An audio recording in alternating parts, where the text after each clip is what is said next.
fundamental, Pepe, porque, na verdade, quer Fundamental. dizer, havendo a resposta do Irã e a resposta dos Estados Unidos à resposta do Irã, aí é o caos, né?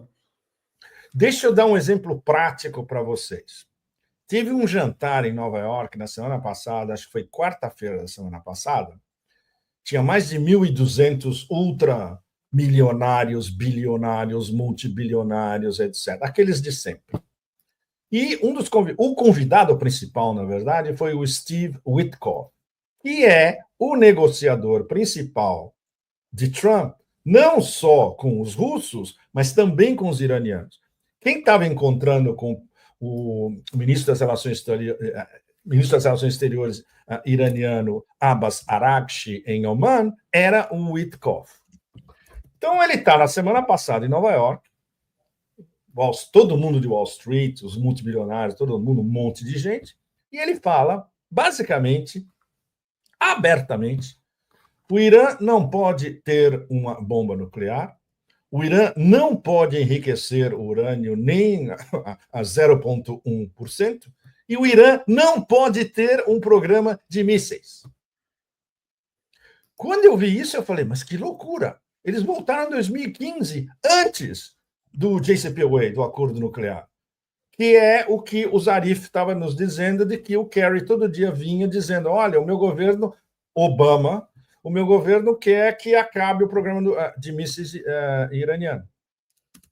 Completamente absurdo. Ou seja, o poder do lobby zionista entre Washington e Wall Street, Nova York, é desmesurado. Eles podem exigir o que eles quiserem, porque eles controlam a política externa americana, seja quem estiver no poder. E Trump, pelo contrário, Trump não é uma exceção. Trump é uma cadelinha dos sionistas genocidas. Isso não vai mudar nada. Então, esse é o enorme perigo. Os iranianos sabem perfeitamente tudo o que acontece em Washington. Eu tive conversas o mês passado com iranianos experts em relações internacionais. Eles sabem tudo o que acontece em Washington e eles sabem com quem eles estão lidando.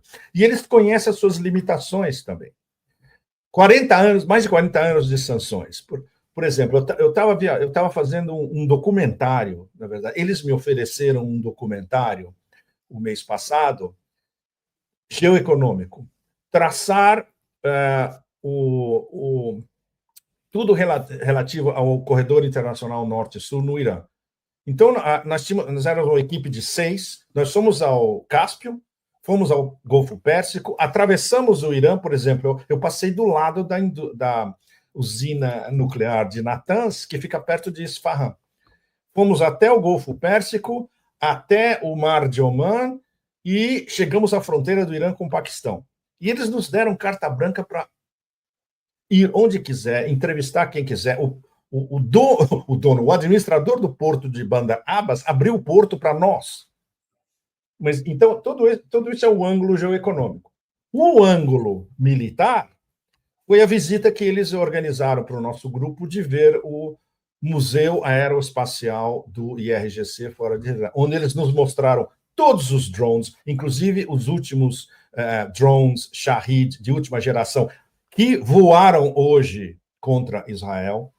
Nos mostraram o último Fatah míssil, que é extremamente barra pesada, equivalente a alguns dos melhores mísseis russos, que mais cedo ou mais tarde vai estar voando em cima de Israel, nos próximos dias, com certeza absoluta. E a segurança deles de que estamos preparados. Mas eu acho que a gente pode dizer que eles talvez tenham cometido um erro estratégico grave de esperar. Eles sabiam que Israel estava pronto para lançar um ataque. E, ao mesmo tempo, eles estavam achando que isso não ia acontecer antes dessa reunião diplomática, que foi cancelada e depois não cancelada, e o Ministério das Relações Exteriores de Oman falou, escuta, vai ter a reunião em Muscat nesse domingo.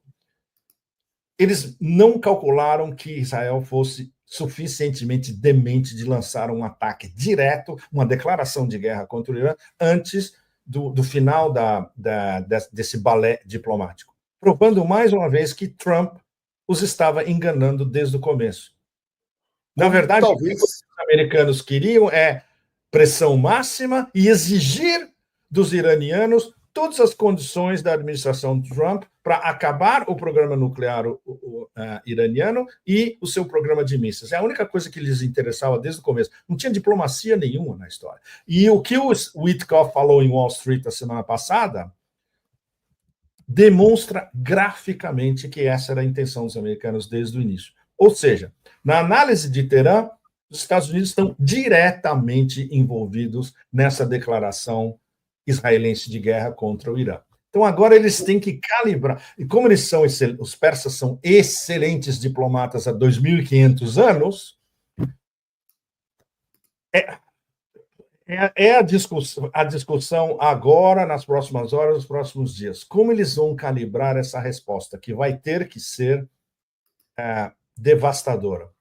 O Ayatollah Khamenei já disse, a resposta vai ser extremamente forte. E os ecos que estão vindo das esferas de poder do Irã, um deles é particularmente significativo. Eu anexei nesse meu post no X. Eles começaram a guerra. Nós vamos terminar. O Pepe, você acha exagero já falar em eventual terceira guerra, não? Não. Tudo isso. This is bullshit, Leonardo. Desculpe. Isso é uma especulação sem sentido. Nenhum de nós, nenhum analista e nenhum governo sabe o que pode acontecer na sequência, porque o planeta está lidando com um bando de gangsters, genocidas, que é um culto. Eu sou um nietzschiano, então eu não falo de good and evil, de bem e mal. Mas é um culto satânico, no fundo, de extermínio. A lógica do projeto colonialista sionista é extermínio de tudo que tiver em volta para eles dominarem a terra que eles dizem que é a terra escolhida deles mesmos e todos os súditos e vassalos em volta no oeste da Ásia. Não há diplomacia possível com esse povo. Não há, é absolutamente impossível. E esse é o enorme problema. Eles controlam a maquinaria do governo americano, seja quem for. Eles controlam o Congresso inteiro. 95% do Senado e do Congresso em Washington é controlado por esses caras. Todos os silos principais do complexo industrial militar têm neocons e zio-neocons, sionistas neocons, que são os que estão por trás dessa avançada e de dar todo o apoio possível a Israel. Israel bombardeou o Irã hoje em defesa. E os caras falam isso abertamente, achando que todo mundo é imbecil de comprar essa versão. Controlam a mídia, controlam os think tanks. Como é que chama? Report de think tank de anos atrás, que todo mundo passou a citar de novo, e a gente já falava disso na época. O nome do report é Qual é o caminho para a Pérsia? Which Path to Persia? Do Brookings Institution. Basicamente é um projeto delimitando como minar o governo em Teherã, ir para cima de um câmbio de regime e aí instalar um títere qualquer no lugar dos líderes do líder da Revolução Islâmica e finalmente apaziguar o Irã como uma colônia, ou seja, aplicar um cenário Síria ao Irã. Na cabeça deles, Leonardo, e vocês todos, esse primeiro ataque ao Irã é o prenúncio de tentar uma estratégia síria. E, ao mesmo tempo, mixada com a estratégia Gaza e Líbano, que é da decapitação. A lógica principal dos ataques israelenses... Um minuto, Leonardo, desculpe. É decapitação. Eles decapitaram a liderança do Hamas, eles decapitaram a liderança do Hezbollah, eles estão tentando decapitar a liderança de Ansarallah no Iêmen, e eles acham que eles começaram a decapitar a liderança do Irã, matando, entre outros, o chefe do IRGC, o brigadeiro-general Salami, o chefe das Forças Armadas, Bagheri, muito competente, e na última conta que a gente fez agora há pouco, 6 cientistas nucleares iranianos. Claro, eles não conseguiram chegar ao topo, que é o Ayatollah Khamenei e o seu círculo. Mas essa é a estratégia deles. Eles acham que, com essa decapitação, eles nulificam os inimigos, entre aspas. A resistência em Gaza vai continuar, a resistência do Hezbollah está sendo... Eles estão... é o que a gente viu quando nós estávamos no Líbano há 3 meses, na época do enterro do Sheikh Nasrallah. Nós conversamos com alguns dos teóricos, cientistas políticos do Hezbollah, eles falaram, nós tomamos uma cacetada enorme, mas já estamos nos reorganizando, porque Hezbollah em camadas, e as novas gerações, o nível é tão bom quanto a das velhas gerações, e todo mundo estuda.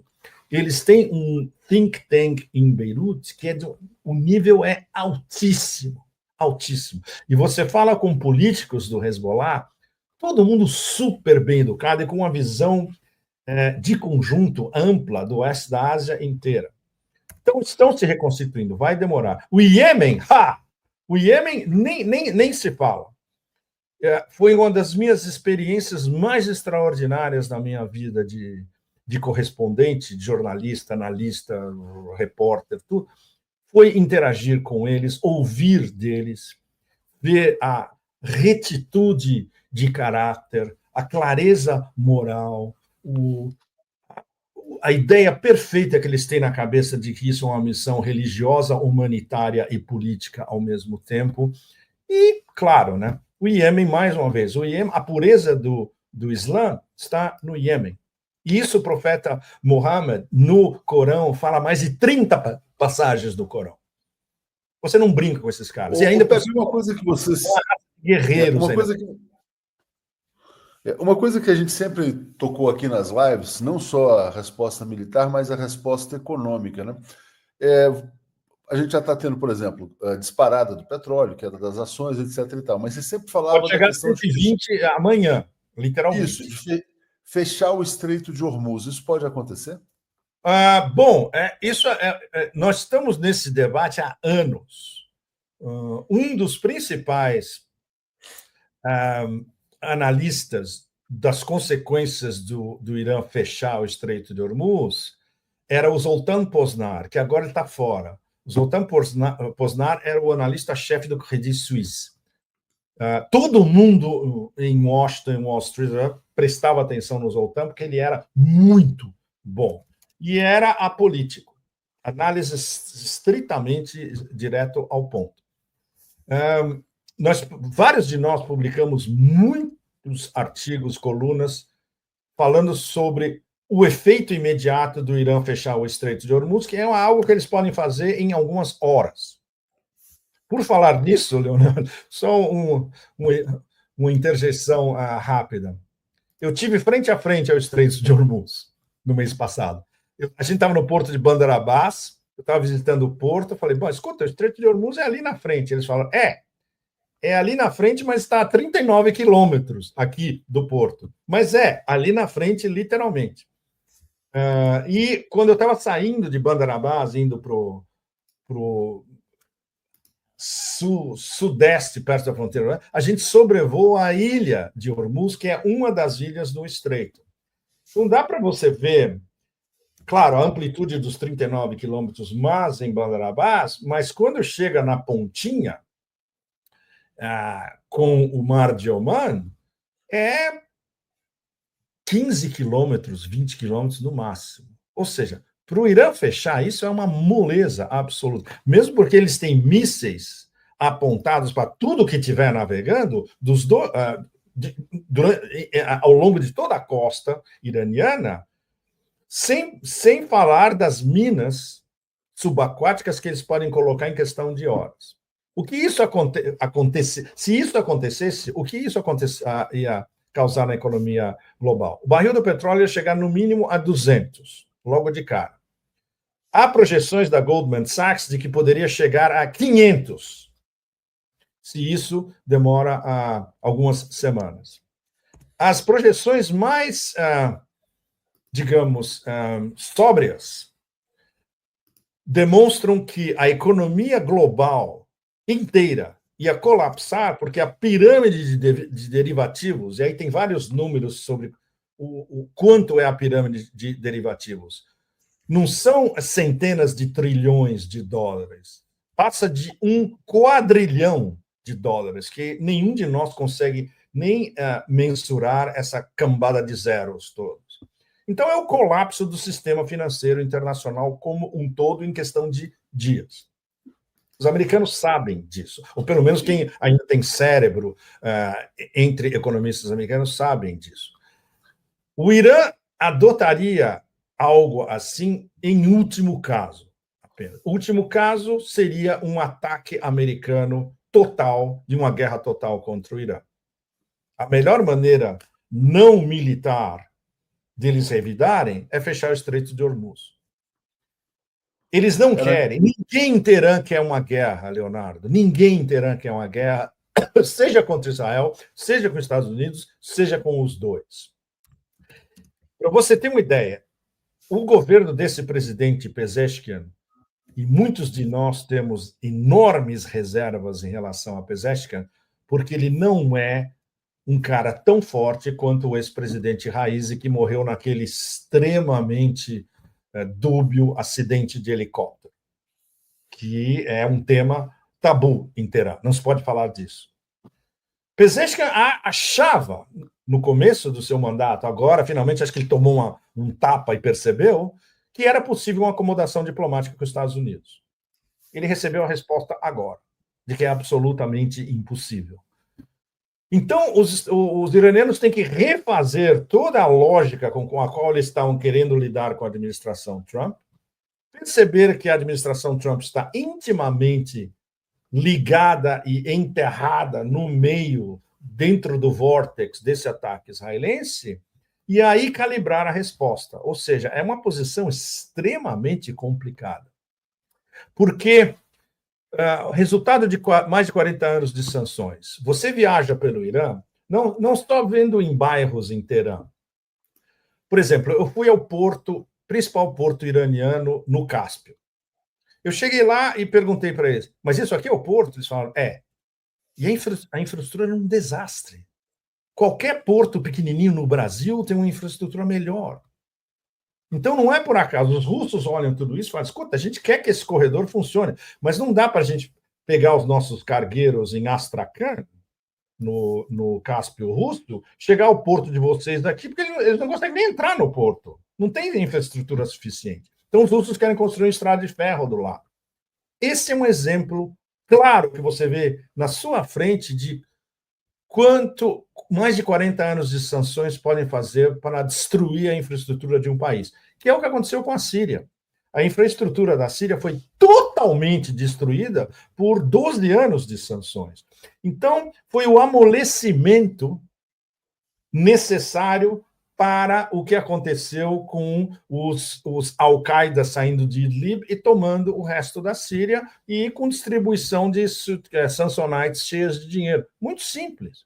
Quando você vê uma economia destruída, uma infraestrutura destruída, ausência de salários, ou você vê gente de classe média recebendo salários de $10 ou $20, é muito fácil você provocar um câmbio de regime. Na cabeça dos americanos e dos sionistas dos dois lados, né, atlanticistas, eles acham que eles podem aplicar o mesmo sistema no Irã. Só que o Irã é um grande país, tem uma indústria muito bem desenvolvida, é membro dos BRICS, tem uma classe média forte, tem um sistema de universidades extremamente competente, ou seja, é uma potência de nível médio, mesmo sob sanções. É muito difícil destruir o Irã por dentro. A única arma final que eles têm é atacar o Irã, rezar à maneira deles de que a resposta não seja muito devastadora e provocar um levantamento popular no Irã inteiro e um câmbio de regime. Ou seja, é um raciocínio extremamente infantil, cheio de preconceitos, evidentemente, que não entende como funciona a sociedade iraniana, mas extremamente perigoso. Porque eles não vão abandonar, seja como for. E seja qual for a resposta iraniana, eles não vão abandonar. Porque o projeto principal é esse, e é o projeto zionista americano-israelense, que torna ainda muito mais complicado. Pelo fato de eles controlarem a política externa americana, essa lógica de guerra eterna não vai mudar nunca. E isso, nós todos no planeta inteiro, nós somos reféns de tudo isso. Uma conversa que você ouve na rua árabe, normalmente, você escuta em Bagdá, você escuta em Beirute, você escuta no Iêmen, no Souk, em Sana, por exemplo. Se o tumor fosse eliminado, todo o oeste da Ásia estaria funcionando extremamente bem, porque seriam árabes lidando com árabes, mesmo com seus problemas internos, suas desavenças internas, mas seria literalmente o mundo árabe, que era durante o Império Otomano. Durante o Império Otomano, mesmo com o controle externo da Porta Sublime em Constantinopla, mas havia uma certa estabilidade, pelo menos. Então, as cabeças mais ilustradas e bem educadas nas ex-capitais culturais do mundo árabe, veja bem, por que houve guerras contra o Iraque? Por que houve essa destruição programada no Líbano? Porque Bagdá e Beirute eram capitais de cultura do mundo árabe. As capitais de cultura do mundo árabe não é aquela babaquice bling-bling ridícula e barata de Dubai e Abu Dhabi. É Beirute e Bagdá. Bagdá, na época dos Abássidas, tinha o que se chamava a Casa do Conhecimento, o House of Knowledge. Era a maior biblioteca e maior casa de cultura do mundo na época. Os europeus ainda estavam brigando no meio da floresta como se fosse um sketch do Monty Python, sabe? É outra coisa. Então, essa destruição da herança cultural do mundo árabe é premeditada e faz parte do projeto Eretz Israel. Por exemplo, quando a gente estava no Iêmen, teve um dia, tinha uma apresentação de um scholar, ele era paquistanês, se não me engano, paquistanês, excelente sobre a destruição arqueológica de Gaza e da Palestina perpetrada pelos sionistas para eliminar a memória histórica da Palestina. Ou seja, é um projeto extremamente organizado e brutal. Tão brutal quanto a máquina de matar que é Israel. Que não é, mais uma vez, repetindo mais uma vez, que é uma máquina de matar. E é uma máquina de guerra. É a única coisa que eles sabem fazer. E eles são incapazes de conviver com seja quem for, porque para eles todos são inferiores, Leonardo. É muito, muito triste. Mesmo para nós que estamos acostumados a ver horrores no mundo inteiro, chega a ser desesperador. E o nosso plano, né, Pepe, era falar sobre a situação nos Estados Unidos, né, Califórnia, o que está acontecendo. Tal, desculpe, mas não dá para falar da Califórnia agora. É a minha ex-casa, né? Eu era residente, ou seja, minha relação com Los Angeles é muito com a ex-casa. E eu queria falar para vocês, mas isso dá tempo. Eu queria falar para vocês do que está acontecendo na Rússia nessas semanas.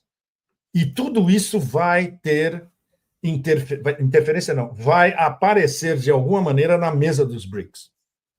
Semana passada teve um fórum digital global em Nizhny Novgorod, belíssima, à beira do Volga.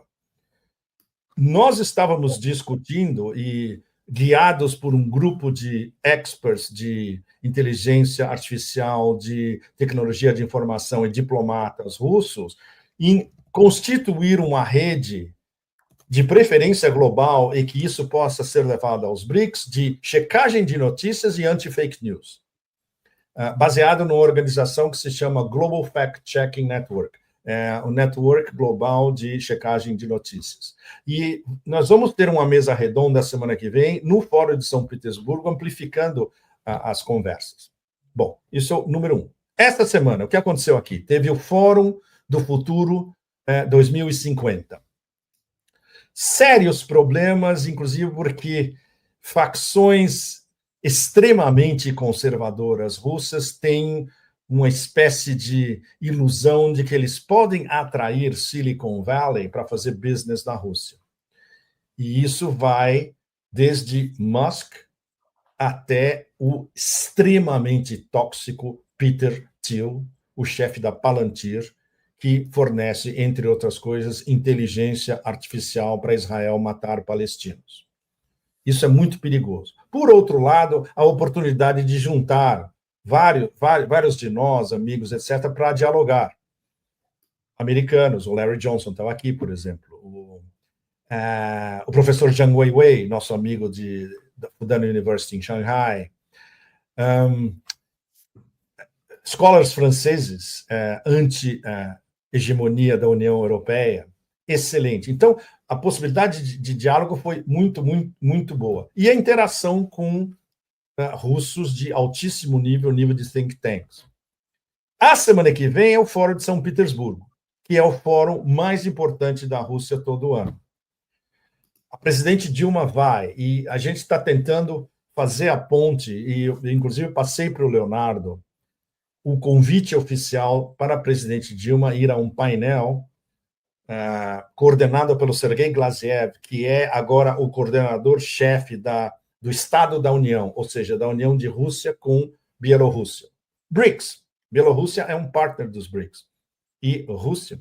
E a presidente Dilma estar nesse painel é muito importante, porque o que vai ser discutido vai extravasar para os BRICS também, que é o papel do NDB, do Banco dos BRICS, New Development Bank. Tudo isso é muito importante. E, mais importante ainda, Leonardo, quem vai falar na sessão plenária do Fórum de São Petersburgo daqui a uma semana, na sexta-feira que vem? Putin. E adivinha como vão ser as perguntas principais? Qual vai ser a resposta russa ao ataque contra os bombardeios estratégicos em 5 bases diferentes? Apenas 2 foram atingidas, mas que foi um ataque brutal em cima da linha vermelha estabelecida pelo próprio Putin, de que é um ataque a uma das vertentes da tríade nuclear estratégica da Rússia. Os bombardeios estratégicos que são capazes de transportar mísseis nucleares. Todo mundo em Moscou, bom, até agora, onde a gente tem uma guerra na nossa frente, todo mundo esperando daqui a uma semana o que Putin vai dizer. Então, isso dá para vocês, acho que uma imagem da complexidade de tudo isso interligado. Elon Musk, eu acho que isso deve ter vazado no Brasil. Elon Musk veio aqui, olhou Moscou, ficou deslumbrado, de boca aberta e proclamou: Moscou é a capital do mundo. E é.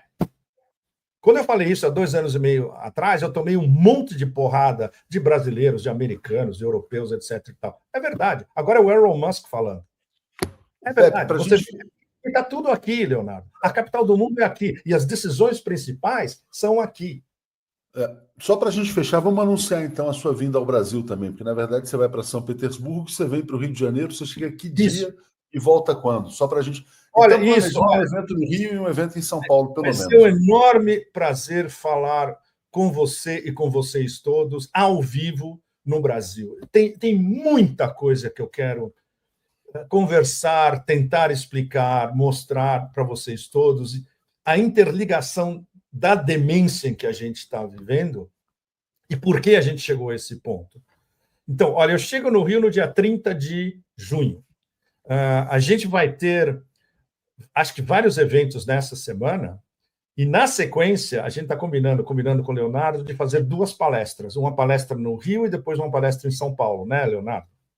Exatamente. A do Rio provavelmente vai ser pelo dia 9, dia 10, dia 8, por aí, quer dizer, e a de São Paulo dia 11, dia 12, antes da sua volta. O problema é que eu volto dia 12 porque eu tenho que ir para a Itália na sequência, então tem que ser antes do dia 12. Provavelmente dia 8 no Rio, dia 10 em São Paulo, alguma coisa desse tipo. Exatamente. Vai ser algo... Os BRICS, né, até lá, né? Vai ter muita coisa acontecendo.